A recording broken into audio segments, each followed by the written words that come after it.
Okay, we're looking at IP51. This is problem number 3. We're meant to find the sample space, so we're going to have to list out all the outcomes and then give the total number of outcomes. So let's make sure we're very clear on what the scenario. The scenario is we're going to roll a dice. So it's a dice. Just one of them. It's got 6 sides, right? It can go from 1 to 6. And then we're going to flip 3 coins. So I got a penny, a dime, and a penny to represent my 3 coins and my 1 dice. Okay, so there's a lot of total outcomes. Like right now here, this would be like a 6 and then getting a heads, a heads, a heads. But right, I could flip this 1 coin over and now this is a completely different outcome with a 6, a heads, and then a tails. So we want to come up with a system that's going to allow us to like organize our information. So I'm going to start with the die. So I have 6 outcomes, right? It goes from 1, 2, where's 3?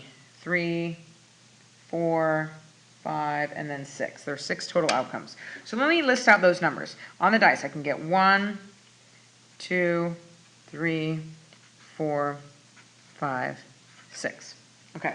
Now, with each one of these dice rolls, I can get 3 coins and I can get their different combinations. So right now, look, I have heads, heads, heads. So let's go ahead and jot that down. That is an H, an H, and an H. Now this right here is one single outcome. That is rolling a 1 and then flipping and getting a heads, a heads, a heads.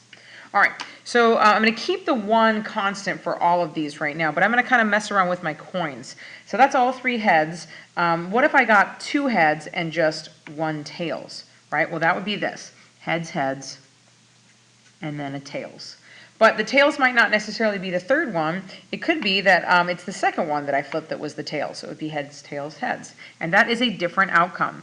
Heads, tails, heads. But then, of course, the first one could be flipped to be a heads. And that would have been, or sorry, to be a tails. So tails, heads, heads. And again, these are all paired with a 1. If I roll a 1. Now that's if I have all heads or if I have 2, but what if I just have 1 heads? What if just the first one is heads, but then the other 2 are tails? So I got heads, tails, tails. Okay, so I got a heads, tails, tails. But then what if the 1 heads is in the middle and these are tails? So that would be tails, heads, tails. And then also my single heads could be the one at the end. That would be this, tails, tails, heads. Tails, tails, heads. So now what I have is the option of having all of them be heads, 2 of them are heads, 1 of them are heads in all the different positions, and then the last option is that they are just 3 tails.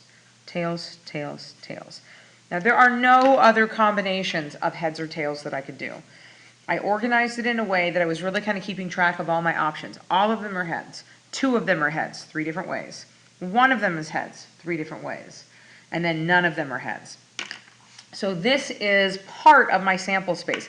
That's if I pair it with a 1. Now I can do the same thing with a 2. So I can have all 1, 2, 3, 4, 5, 6, 7, 8 of these outcomes, all of the coin pairings with a 2. So then this would be all heads, heads, heads, tails, heads, tails, heads, tails, heads, heads, heads, tails, tails. I'm just kind of copying what I already went through on the other one. Tails, heads, tails, tails, tails, heads, and then all tails. And once you kind of realize what's happening, you really don't have to list them all. I told some students as they were working through this, you can once you figure out the pattern, you could put something on your IP to the effect of, it's same for 3 through 5. And you could get the total number even if you didn't have them listed all out because you're going to have 6 groups of 8 of these. So the total would end up being 6 groups of 8 outcomes, right? Because it's all the coin patterns with all of the ones, which is 48. So the total there is 48. If that's all you need to see, you can go ahead and stop the video. I'm going to make this thing complete because I'm going to post it up on the wall. So I'm going to go through and for all of my dice rolls, I'm going to show all 8 options. 1, 2, 3, 4, 5, 6, 7, 8. 6, 7, 8. 1, 2, 3, 4. Yep. 5, 6, 7, 8. Okay, I got all the dice stuff down. It might be easier for me to go right across. Heads, heads, heads, heads, heads, heads, heads, heads, heads. There it is. Now we're going to do 2 heads. But you can see what I really kind of want you to pick up on this is coming up with some kind of system. This isn't the only way to do it, but it's a way that I organized it so that I knew I would account for everything. Started with just a 1, and then go, okay, well, what if it's all heads? What if it's 2 heads? What if it's 1 heads? What if it's none? THH. And then we got HTT.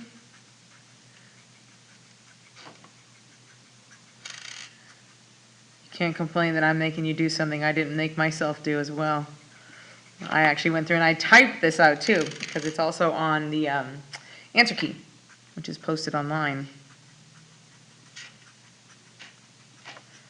All right, T, I imagine most of you guys have stopped the video or fast forward if you just wanted to see it to the end. Oops. But there we go, tails, tails, tails. I got the full sample space listed. So that is all of the outcomes, all 48, every single possible combination of rolling a dice 1 time and then flipping a coin 3 times. All right, I hope that is helpful and you can kind of now see it. When I have you do number 4, it's significantly shorter. Message me anytime with questions. See you in class.